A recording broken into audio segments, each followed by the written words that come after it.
right on the landing ground.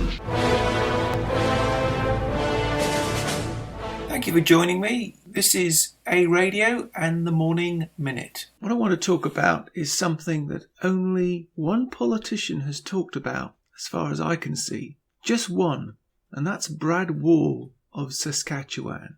I want to explain in simple terms basic economics as far as I understand it, and how the butterfly effect, as they call it, has started to kick in Canada. So here we go. The cost of everything in this country, like any other, is made up of a number of basic items, i.e. labour, materials, and of course taxes. So labour is set at a certain rate for a job. Taxes incurred on that job, plus materials to make up the finished product. Here's the problem. Let's say that suddenly those materials cost 10% more. That means either profit margins are reduced or the product has to be increased in price. Let's say it increases at just 2 or 3%. Well, that's 2 or 3% you don't have to spend. Not much difference, you say. I can live with that. Yes, you can.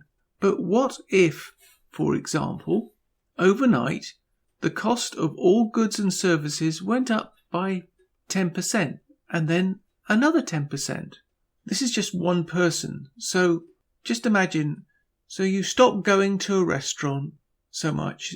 You don't buy as many clothes as you did before. You don't go to the movies, etc., etc. That's what's known as the butterfly effect. All this has a knock-on effect that goes on to reduce demand, resulting in basically job losses and on and on. Well, that's what's happening with the carbon tax, a tax on your way of living. You already know, if you live in the province of Ontario, that energy prices have shot up. They've more than doubled in some cases, and up to 4 times the amount that they were only a couple of years ago. So what does this mean for the Canadian economy?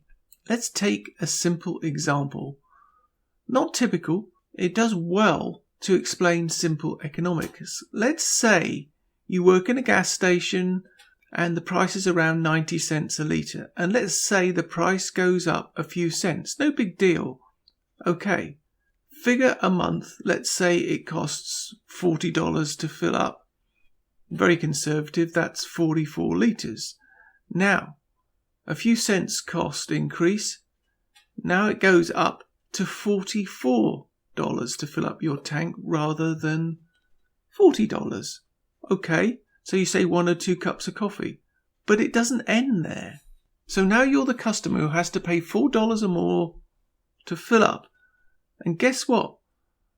They've also had an increase for heating their homes and another 10% for their cable and their cell phone at the end of the month. This customer that comes to your gas station regularly to fill up can no longer do that. So what's the upshot? They buy less gas. Fine for a while, but at some point your boss has to cut back. So he cuts your hours. So you have less to spend, so you cut back. Oh, you say, I'll just have a pay rise. Well, in the real world, unless you're in a union, that doesn't work. And anyone who is old enough to remember the final result of that, and I'm sure you are, some of you, the result is massive inflation. And in the final result, your dollar is worth less. And round it goes. In the meantime, goods and services cost more and you have less, so the economy shrinks and jobs disappear. Finally, by borrowing more and more money and spending on things that don't generate wealth for the country, the value of the dollar drops. As we borrow more, spend on non-essential goods and services, so we have to buy products from outside the country. Our buying power is diminished and those products, etc., will cost more. Putting it simply, by artificially raising the cost of everything in a vain hope to reduce some fictitious pollution that doesn't exist, the upshot will be a complete collapse of the Canadian economy, and it will very soon start to resemble Mexico. I've tried to simplify this, but I hope you get the idea. Maybe that's their plan. but it's not mine, and we don't have to take it. It's time to act before it's too late. Comments, please. You can find more on aradio.wordpress.com, and I'm on Twitter at @aradiocanada. I'm also on Facebook, A Radio Canada. You can listen to my Morning Minute. Click on the like button on A Radio at Spreaker.com.